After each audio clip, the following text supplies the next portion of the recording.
ഇന്നും കിട്ടിയില്ലേ? കിട്ടി. എന്തായിരുന്നു വിഷയം? അഡ്വക്കേറ്റ് അനിൽകുമാർ, ഈ മാത്യു കുഴൽനാടനെതിരെ അഴിമതി ആരോപണം വരുന്നത്, അദ്ദേഹം കോപ്പി അടിച്ചു എന്ന ആരോപണം വരുന്നത്, ഇതൊരു മാതിരി തറ പരിപാടിയായി പോയി. അദ്ദേഹം മുഖ്യമന്ത്രിക്കെതിരെ, മുഖ്യമന്ത്രിയുടെ കുടുംബാംഗങ്ങൾക്കെതിരെ ആക്ഷേപം ഉന്നയിക്കുമ്പോൾ മാത്രമാണ്. ഈ കേരളത്തിലെ മുഖ്യമന്ത്രിക്കെതിരായി മുമ്പ് വ്യാജമായ ആരോപണങ്ങൾ ഉന്നയിച്ചുകൊണ്ടിരുന്നത് പി ടി തോമസ് ആണ്.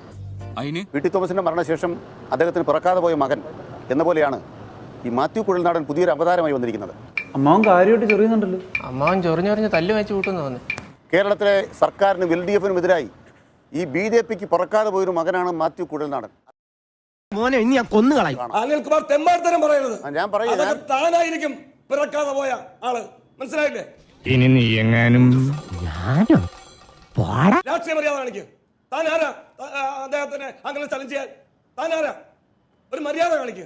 എടാ, നീ എന്തിനാണ് റോട്ടിൽ കൂടെ പോണ ഏണിയൊക്കെ പിടിക്കണത്? നാട്ടുകാരെ കൊണ്ട് പറയിപ്പിക്കാൻ വേണ്ടിട്ട്. കേരളത്തിലെ തെരഞ്ഞെടുക്കപ്പെട്ട ഒരു ജനപ്രതിനിധിയെ ഉയർന്ന ആരോപണം തന്റെ അടുത്തോടുകൂടി കേരളത്തിലെ മാധ്യമങ്ങളുടെ മുൻപാകെ വന്നിരുന്ന് സംസാരിച്ച ദൈവമേ, മൂർഖനെയാണല്ലോ ചവിട്ടിയത്. മാന്യനായ ഒരു രാഷ്ട്രീയക്കാരന് നിങ്ങൾക്ക് ആരോപണം ഉന്നയിക്കാം. നിങ്ങളുടെ കയ്യിലാണ് ആയുധം. അന്വേഷണ ഏജൻസികൾ നിങ്ങൾ അന്വേഷിക്കുക. ഞാൻ തിരിച്ചുപയോഗിക്കും ഇതിനേക്കാൾ കട്ടുകൂടിയ ഭാഷകൾ, മനസ്സിലായോ? ഞാൻ തിരിച്ചുപയോഗിക്കും. ഇനി നിങ്ങൾ തൊള്ളർന്ന അടിക്കുന്നവനായി റഫീഖ് അടിക്കൂ. നിങ്ങളെ വെല്ലുവിളിക്കുന്നു. നിങ്ങളുടെ ഏജൻസിയെ, നിങ്ങളുടെ ഈ സർക്കാരിന്റെ ഏജൻസിയെ വെല്ലുവിളിക്കുന്നു. നിങ്ങൾ അന്വേഷിക്കുക. നിങ്ങളുടെ പാർട്ടി അന്വേഷിക്കുക. ഞങ്ങൾ വെല്ലുവിളിക്കുന്നു. അതിന് പകരം തെമ്മാടിത്തരം ചർച്ചയിൽ വന്നിരുന്ന് പറയരുത്.